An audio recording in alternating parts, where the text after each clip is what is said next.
Hi, I'm Dr. Robert Hedaya, and I'd like to talk to you today about dementia prevention. We know that the risk of dementia is rising rapidly in the Western world, and we also know that there are many things that can be done to reduce your risk of developing dementia. And it's really best if you can actually take preventative action to reduce your risk of dementia.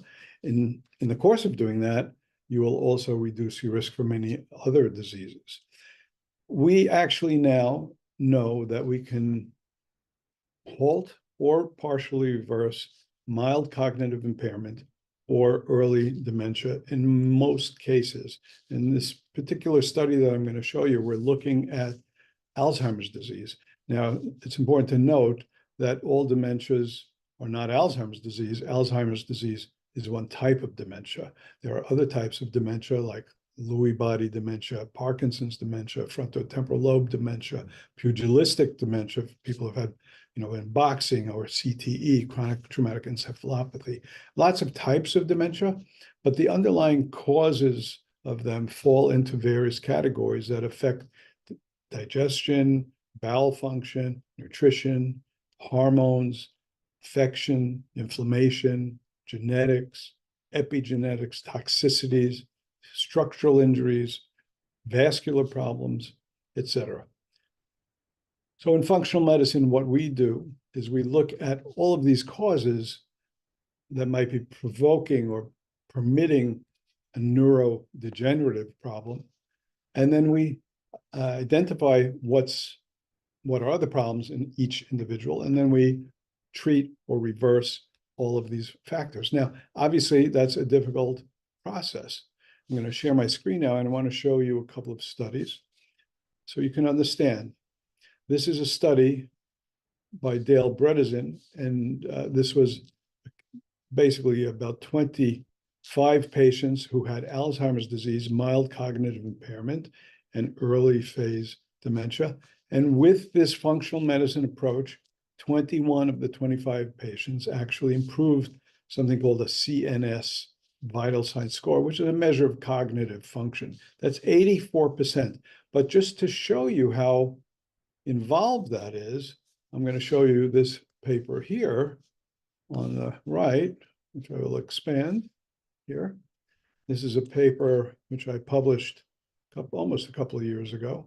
And this is a woman who actually had strong genetics for dementia. She had these ApoE genetic vulnerabilities, yet both of her genes were abnormal ApoE4, so she was at high risk. She also had a family history of dementia, temporal lobe epilepsy, herself mild cognitive impairment, and a variety of other issues. We did all of the functional medicine treatment, and that involved all of those areas that I talked to you about before. I'm not really going to tell you everything, but you could see here in this paper, which I'm happy to send to anybody who would like it. Just contact us through the website, which is Whole Psychiatry, like Whole Foods, only wholepsychiatry.com. But we looked at all of these factors here, and we treated her over the course of 6 months, and it was intensive in terms of time and effort and finances.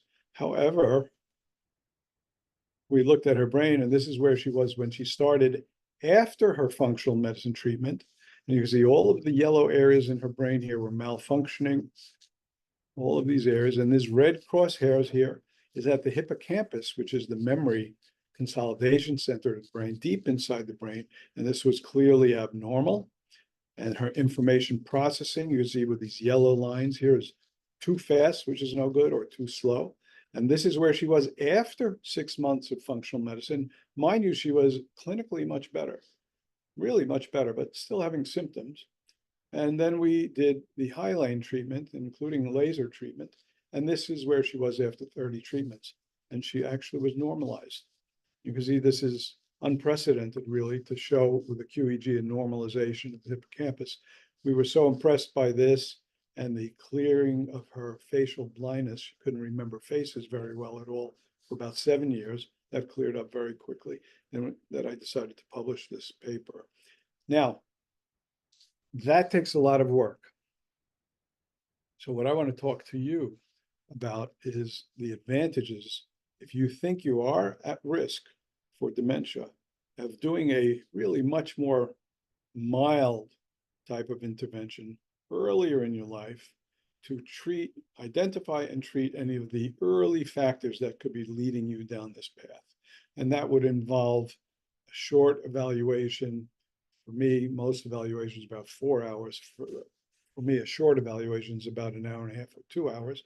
Physical exam, reviewing of your records, quantitative EEG, and then a assessment of the lab values that we find, and then simple treatments, usually of treating any genetic vulnerabilities, nutritional problems, gastrointestinal problems. For example, Parkinson's disease and Parkinson's dementia actually is thought to begin in the gut. So we need to look in the gut and see what's going on and treat that. Toxins, head injuries, repairing head injuries, normalizing networks, lifestyle factors, normalizing sleep, stresses, etc. All of these things, but this is not difficult to do. It's actually pretty easy to do and much easier than waiting until you have early signs and symptoms. Now, many people ask, well, what if I forget where my car keys are? What if I forget, where I parked my car or things like that?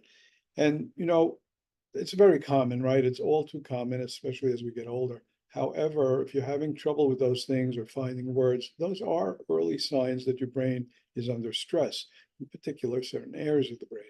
Does that mean you're getting dementia or you have dementia? No, but it means there's a sign. It's kind of like a little angina. If you have a heart problem, you're not having a heart attack, but you might have a little chest pain. We might have some abnormalities on your EKG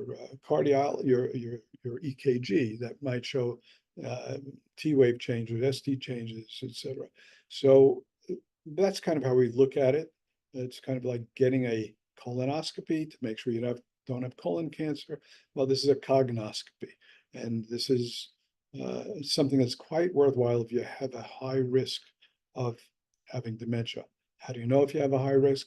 Well, you have a high risk if there's a family history, if you have genetics, and also if you have any of the comorbid conditions like heart disease, insulin resistance, diabetes, head injuries, head trauma, toxin exposures, chronic infections, Lyme disease, Bartonella, things like that.